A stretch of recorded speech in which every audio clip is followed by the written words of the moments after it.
Hey, good morning to my sweet kids. How are you? Grandma ordered some new Patricia Polacco book for you called Chicken Sunday. So I will bring it over as soon as I can. And right now I'd like to read the story to you.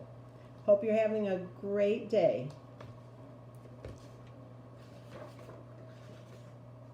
Patricia Polacco's Chicken Sunday. I hope you can see those pages. Kind of a long story.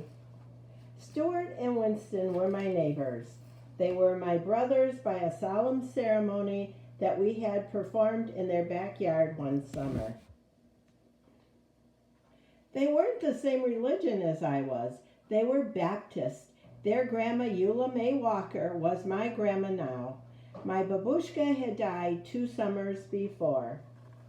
Sometimes my mother would let me go to church on Sunday with them. How we loved to hear Miss Eula sing. She had a voice like slow thunder and sweet rain. We'd walk to church and back. She'd take my hand and we'd cross College Avenue. Even though I've been churching up like decent folks ought to, she said, I don't want you to step in front of one of those too fast cars. You'll be as flat as a hen's tongue. She squeezed my hand. When we passed Mr. Kadinsky's hat shop, Miss Eula would always stop and look in the window at the wonderful hats. Then she'd sigh and we'd walk on.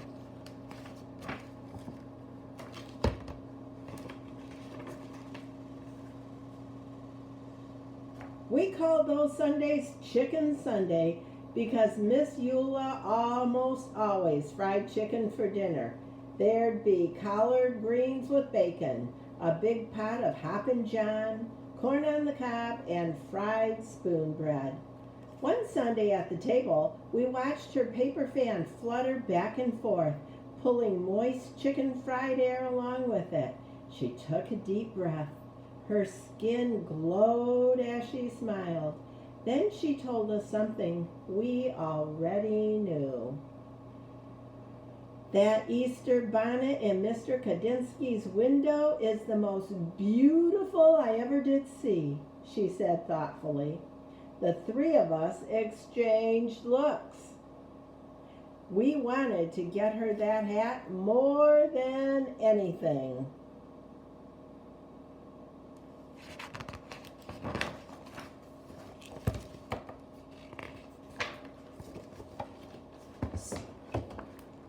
Stuart reached into the hole of our wish tree in the backyard. He pulled out a rusty Band-Aid tin.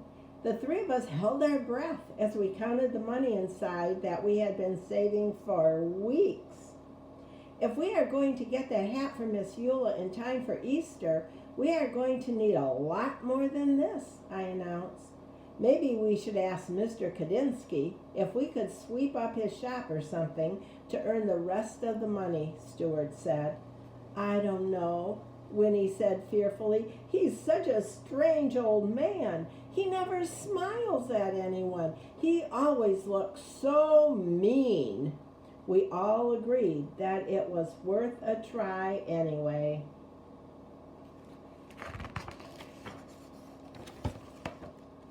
Hi, guys.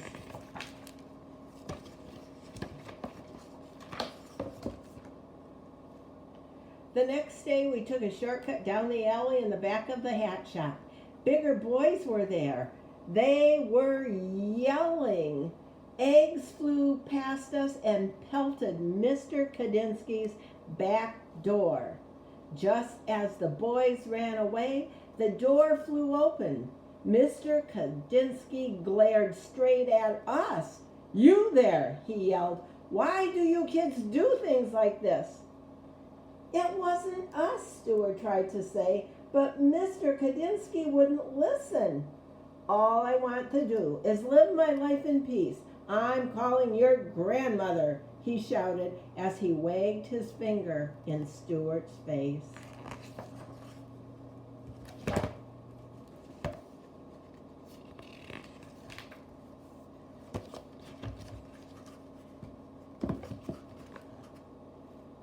Miss Eula was waiting in her living room for us. Miss Eula, we didn't throw those eggs, I sobbed. Some big boys did. What were you doing at the back of his shop in the first place? She asked. We knew that we couldn't tell her the truth, so we just stood there and cried. Baby dears, I want to believe you. Heaven knows I brought you children up to always tell the truth. If you say you didn't do it, then I believe you.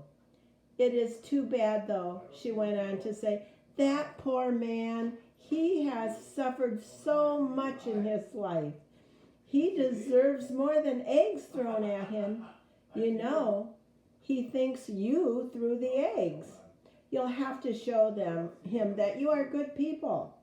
You'll have to change his mind somehow.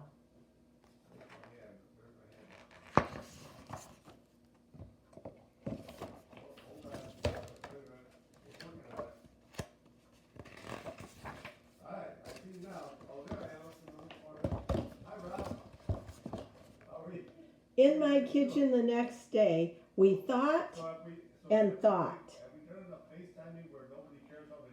How can we win him? How can we win him over when he thinks we threw those eggs?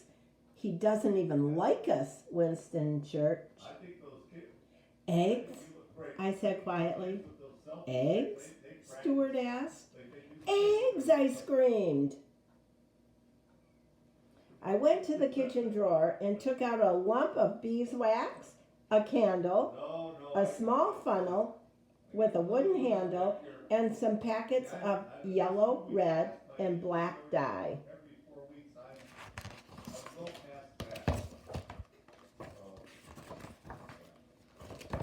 Mom helped me to show the boys how to decorate the way my bubby had taught us. The way they did it in the old country. We made designs on the eggshells with hot wax, then dyed them, and finally melted the wax pattern off. We put the eggs in a basket, even though we were afraid, marched into Mr. Kadinsky's shop, and put them on the counter.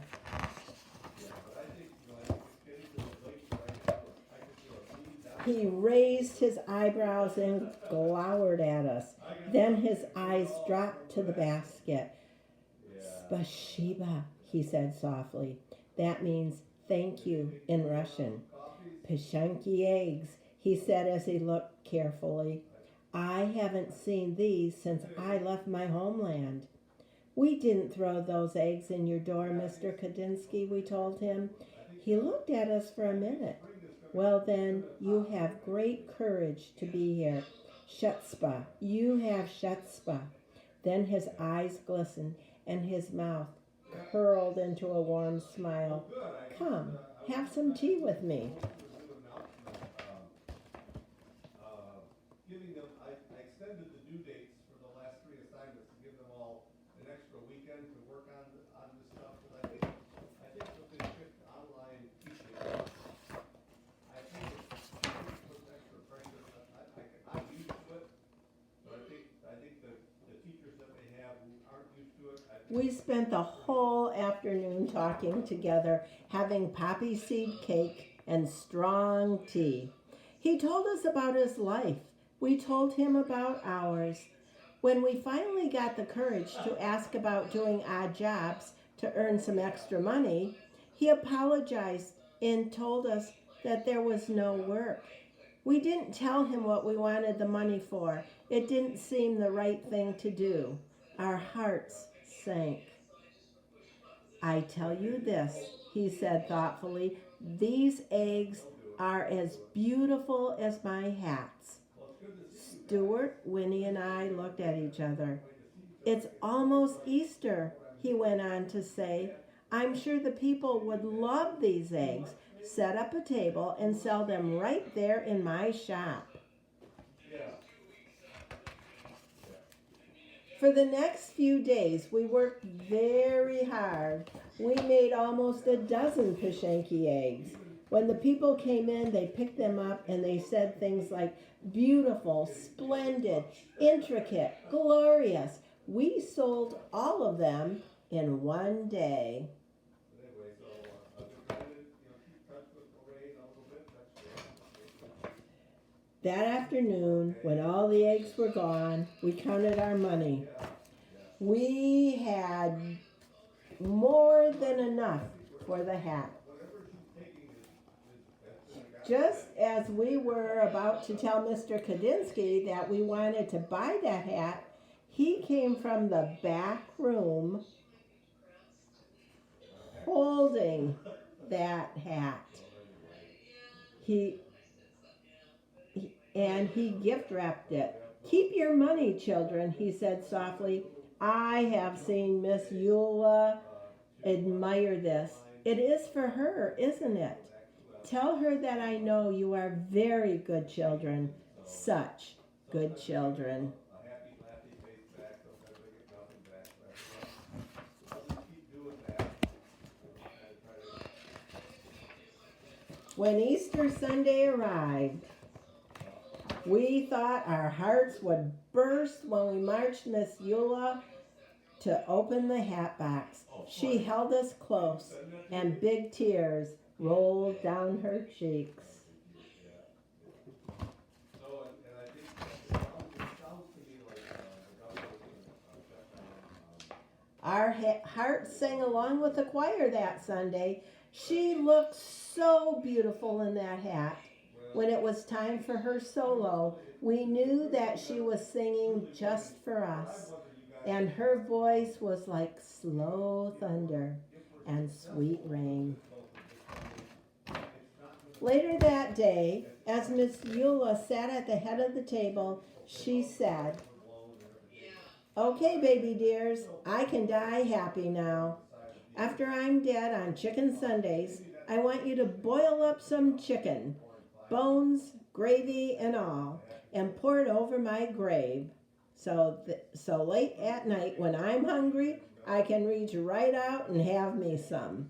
Then she rolled her head back and laughed from a deep, holy place inside.